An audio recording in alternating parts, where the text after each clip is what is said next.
Amigos de BPI TV, a propósito de la reciente ola de protestas que se ha registrado en la región latinoamericana y la posible presencia desestabilizadora de movimientos de izquierda dentro de estas protestas, nosotros el día de hoy hemos conversado con el especialista, el internacionalista Vicente Márquez, y él nos ofreció detalles acerca de esta ola de violencia y la posible presencia o vinculación del Foro de Sao Paulo en las mismas. Hay que tener en cuenta que estos fenómenos que han surgido en Chile y en Ecuador más recientemente han tenido que ver primero con una reacción popular a determinadas medidas. En el caso de Ecuador, a unas medidas, un conjunto de medidas, entre ellas principalmente la eliminación de los subsidios a los combustibles. En el caso de Chile, tiene más que ver con un cúmulo de medidas que ya se venían aplicando y que el detonante vino a ser el aumento de tarifa del metro. Si bien esto tiene una connotación claramente popular, o sea, una reivindicación de segmentos importantes de la población,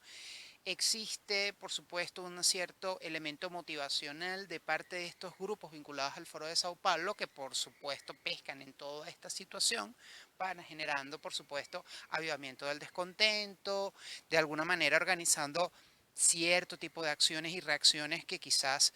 pueden de repente dar a entender a los gobiernos de estos países que hay una vinculación directa cuando de repente quizás el papel sea un poco más secundario, al menos en estas primeras etapas. Por supuesto, hay que recordar de que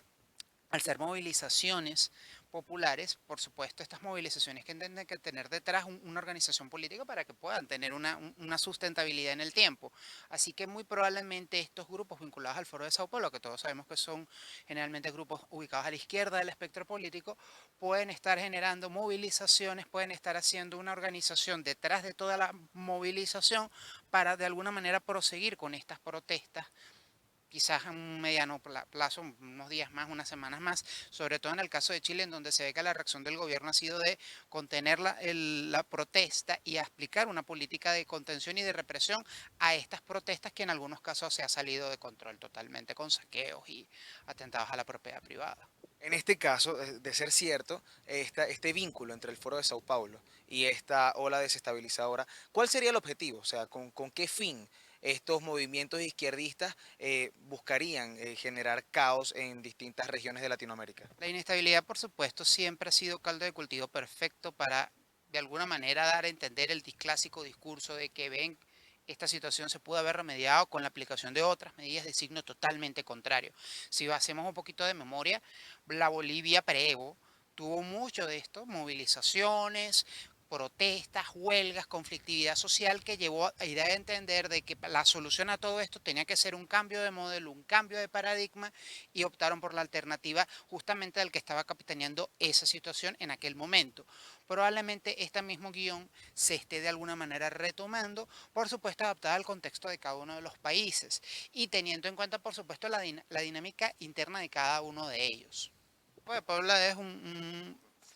fue un grupo creado a partir de una conferencia de movimientos sociales, principalmente de países de Centroamérica y de México principalmente, que de alguna manera buscaba contrarrestar el aspecto, vamos a decirlo así, de aislamiento diplomático que estaban aplicando los países aglutinados en torno al Grupo de Lima. Por supuesto, el Grupo de Puebla no es un organismo como es en el caso del Grupo de Lima de países, sino son movimientos sociales, partidos de izquierda, figuras emblemáticas de la izquierda centroamericana y mexicana que de alguna manera organizada y concatenada con el Foro de Sao Paulo, que ya tiene varias décadas trabajando, busca de alguna manera generar toda una movilización en pro de ideas de izquierda, por supuesto también en defensa del proceso político venezolano y atacando, por supuesto, las acciones de Estados Unidos en la región y en el caso venezolano también y con mucha energía en ese sentido. Como bien dijo, sí, el Foro de Sao Paulo tiene ya varias décadas trabajando, desde la década de los 90 se ha venido presentando.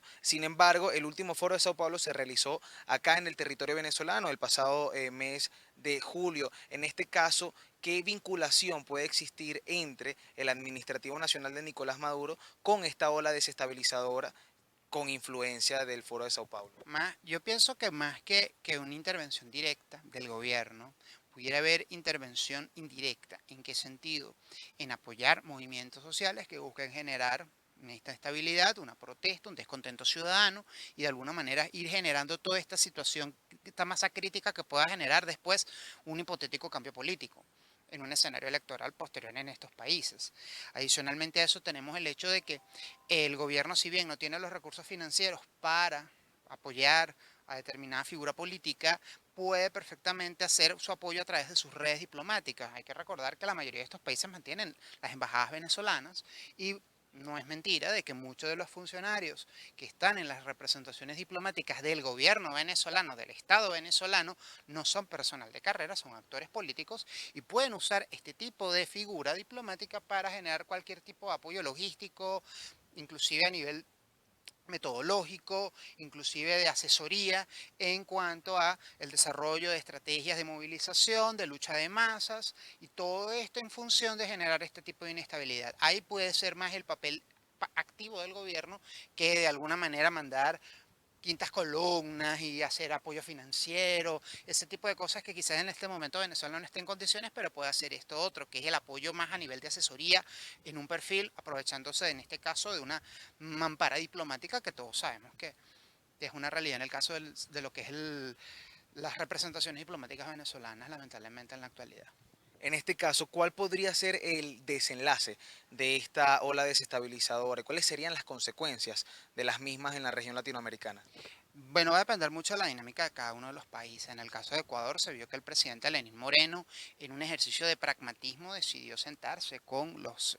protestantes, revertir las medidas. Vamos a ver hasta qué punto esta reversión de las medidas se mantiene, ver qué mecanismos alternos establece, un diálogo. Es decir, aquí por lo menos hubo una especie de bajada de tensión. En el caso de Chile, la reacción ha sido hasta el momento muy similar a la que aplicó Lenin al principio, el presidente Moreno al principio, que es reprimir y mantener el orden a cualquier precio. Entonces, quizás adoptando la postura de fuerza pudieras darle armas a la otra acera del frente. Entonces, probablemente aquí pudiera haber una mayor radicalización en el caso de Chile. Vamos, que en el caso de Ecuador la posición de negociación, de conciliación, terminó siendo mucho más exitosa para el gobierno en este momento. Habría que ver si con Chile el escenario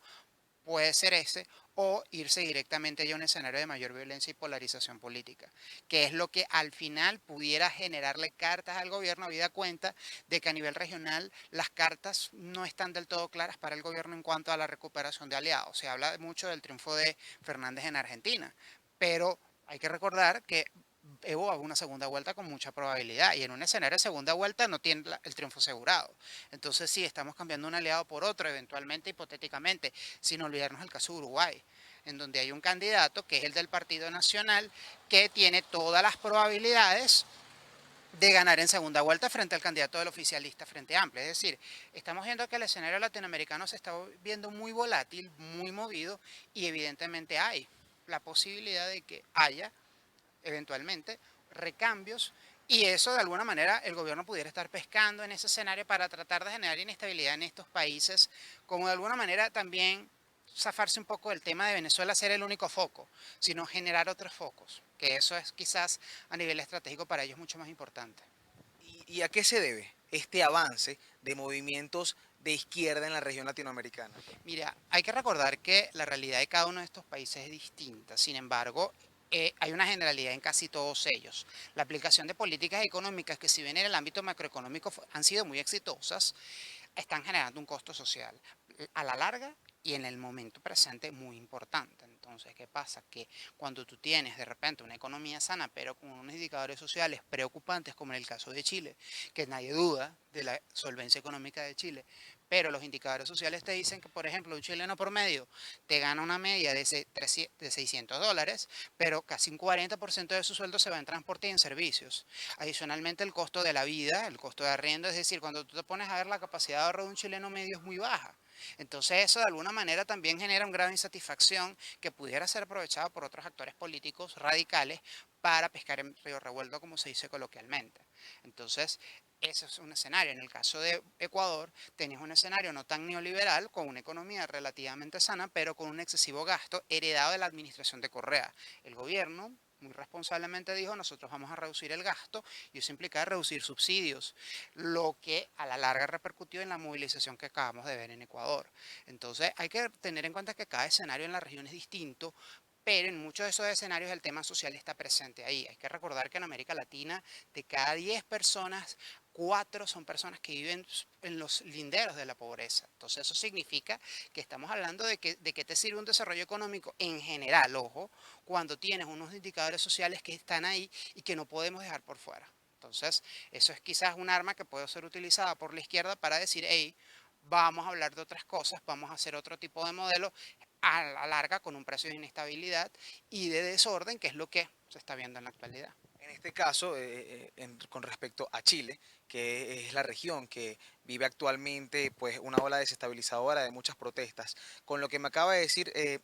está diciendo usted que el incremento del pasaje, que es de un 30%, 30 centavos aproximadamente es el incremento del pasaje del metro, vendría siendo nada más la punta del iceberg de otros problemas que ya presentaba la región chilena. Sí, ese aumento de 30 pesos quizás porcentualmente no era mucho, pero era como que la gota que derramó el vaso. Hay que recordar de que ya se venía generando un cierto malestar, sobre todo con el tema del costo de la vida, y eso de alguna manera, aunque el gobierno dijo, vamos a revertir la medida en un intento como de aplacar el origen, el supuesto origen de la protesta, casi todos los protestantes dijeron, es que eso no es suficiente, nuestros ingresos medios se han mermado. Y no estamos hablando de que el que está protestando es la clase media, es la clase, perdón, la clase baja, es la clase media. Y eso te está diciendo algo que puede ser utilizado por la izquierda también como arma arrojadiza. Amigos de BPI TV, escuchaban parte de las declaraciones del internacionalista Vicente Márquez, quien nos habló de la ola desestabilizadora que afecta a varios países de la región latinoamericana, entre ellos Ecuador, que vivió 11 días de fuertes protestas luego de los anuncios económicos del presidente ecuatoriano Lenín Moreno. El mismo escenario se vive actualmente en Chile, donde desde hace días la violencia se ha apoderado de las calles. Se estima que el daño a la propiedad privada supere los 300 millones de dólares. Vicente Márquez nos informó, nos aclaró que en estas regiones de Latinoamérica se vive un gran descontento social que ha sido aprovechado por movimientos izquierdistas para generar caos y desestabilización en estos países. También nos explicó que los líderes de estos países deben tomar las riendas y detener esta desestabilización antes de que la misma avance y se propague. Desde Caracas, Venezuela, para BPI TV reportó Víctor Mesoni.